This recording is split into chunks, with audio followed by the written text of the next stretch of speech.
Okay, folks, this is the 7th video, probably the last one. I'm assuming that, I will be able to be present for the Monday and Wednesday lectures the week after Thanksgiving. So I'm pretty sure we can cover what's left in those lectures, but just in case, I'm going to record one more. Over here. Okay, so how can we understand personality?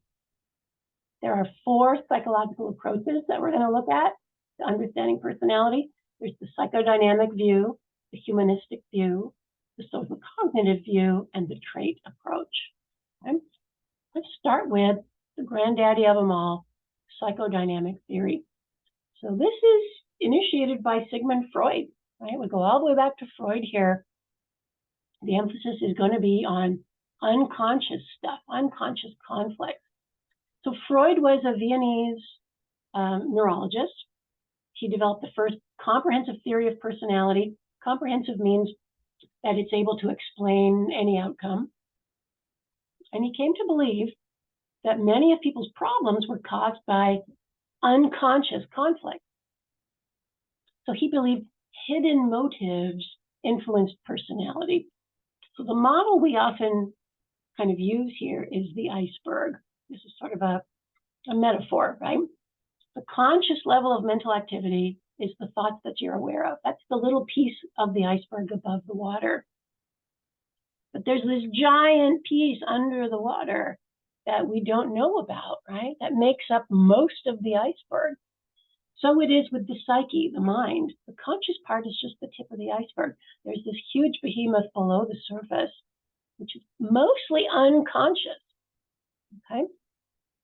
So the unconscious level contains material that the mind cannot easily retrieve. These are hidden memories, wishes, desires, motives, and they're often in conflict with each other, which produces anxiety. Okay, so below the level of awareness, there's stuff bubbling away down in there, making you anxious. Okay, so the conflicts are unconscious, but sometimes they can leak into consciousness in the form of what are called Freudian slips. So for example, you might accidentally reveal a hidden motive when you meet an attractive person and say, I don't think we've been seduced. I mean, introduced, right? That little slip up saying seduced instead of introduced, Freud believed is a sign of what's bubbling away below the surface. You have some sort of unacknowledged desire. Okay, so Freud believed that the psyche, the mind, consists of kind of 3 components. There's the id, the ego, and the superego. So the id is what we're born with, and it's German for it. So Freud believed we were born kind of little monsters. The id is our basic instincts. It operates according to the pleasure principle. It's all about wanting satisfaction of urges. The ego emerges over time, and it becomes the boss. The ego operates on the reality principle. The ego is, has a large conscious component, and part of its job is to try to make sure the person doesn't get into a lot of trouble by just allowing the id to run amok. The id wants sexual and violent satisfaction, right? Wants to destroy stuff. The ego tries to find a way to give the id what it wants without getting in trouble. That's the reality principle, realizing that you can't just let the person destroy everything, right? And then third to emerge is the superego. By the time the kid's about 3 or so, this is the conscience. And it's built through, the parents rewarding certain things and punishing other things. It creates our sense of morality. So conflict between these 3 can cause the person distress. You know that sort of old meme where there's like an angel on one shoulder and a devil on the other, and they're both trying to influence the person? That's kind of the scenario here. The ego is the conscious self. The id is the devil on one shoulder, and the superego is the angel on the other.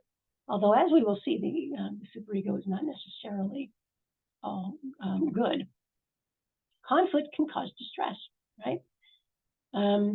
So conflicts between the id and the superego, I want it, but I can't have it, leads to anxiety.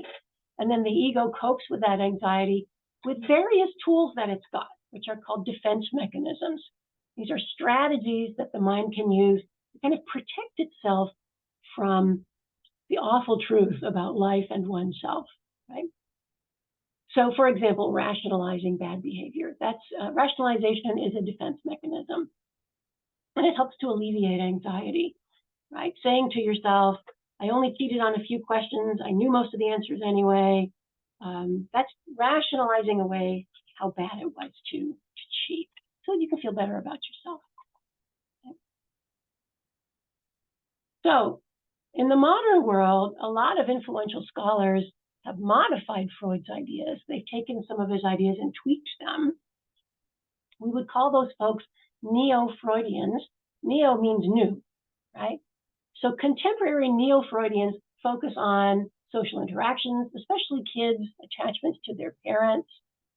Some of the folks who came after Freud would be called neo-Freudians. Some of these folks existed at the same time as Freud, too. So what do we think about Freud today? You got to take it with a grain of salt and recognize that he was a man of his era, right? And he came up with his ideas as a function of the tools he had available to him. He was a keen observer of human nature. He's a pretty brilliant guy, very creative guy. But he had no way to use empirical methodologies to explore his ideas, and they don't lend themselves to empirical investigation to this day, which is why modern scientists don't know what to do with them. It's really hard to take his ideas and test them. So most psychologists have abandoned his central ideas because they're just not testable. Nevertheless, Freud's observations and ideas continue to affect personality psychology and have framed a lot of the research in personality over the last century, right? So his ideas created backlashes and responses and became a very fertile kind of ground for research. Although researching his specific ideas turns out to be pretty hard. Okay. I think I'm going to stop there, and I'm going to cross my fingers and hope that I'm well enough after Thanksgiving to come back and teach the rest of this face-to-face. Hope everybody has a happy Thanksgiving. Bye for now.